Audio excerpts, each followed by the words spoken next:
صباح الخير عليكم يا جماعة، صباح الهنا صباح الرضا. بسم الله ما شاء الله، احنا النهاردة معاكم هنشان نتابع الفراخ بتاعتنا اهي. بسم الله ما شاء الله كده الكتكوت ده عمره 10 ايام. انا وسعت لهم المكان اهوت، وكده هو كده المكان كده كده نظيف عندي الحمد لله يعني. منضفه لهم بس وسعت لهم شويه عشان هم ما شاء الله يعني كبروا المكان ما بقاش واخدهم. وكبرت لهم اهو السجايه بتاعتهم شويه، مش يعني كده بس دي بتكفيهم عشان ما تتفضلش منهم حاجه.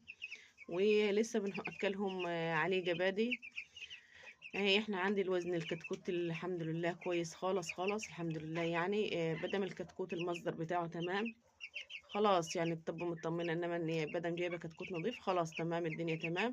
وانا الحمد لله بتعامل مع حد بيجيب لي الكتاكيت يعني المصدر بتاعهم كويس خالص. فعشان كده نبقى دايما الحمد لله مطمنه يعني.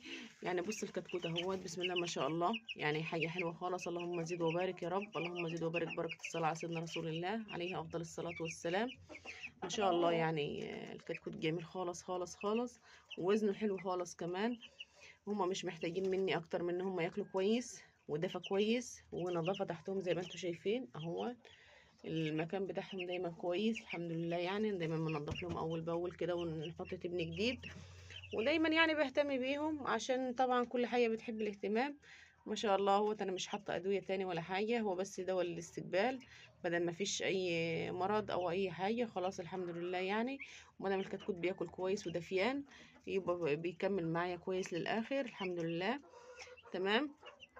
وبنفضل بقى كده متابعاهم هم كده النهارده عمرهم 10 ايام، يعني انا كده على 15 مثلا 15 يوم 16 يوم نبتدي بقى نغير العليقه بتاعتهم لعليقه وسط. وبرضه بنفضل مكملة بقى معاكم وكده يعني والحمد لله. ويعني ايه اللهم صل على النبي. انا دايما كده كده الحمد لله كويسة خالص بفضل ربنا الحمد لله. اللهم زد وبارك يا رب، اللهم زد وبارك، اللهم زد وبارك يا رب. حلوين خالص اهمت بسم الله ما شاء الله. وبرضه هنفضل متابعينهم مع بعض لحد ان شاء الله ما يوصلوا لوزن الذبيح ان شاء الله يعني ببركة ربنا. وان اللهم اني استودعكم الله الذي لا تضيع الودائع عنده. اللهم بارك يا رب، بركة الصلاة على سيدنا رسول الله عليه أفضل الصلاة والسلام.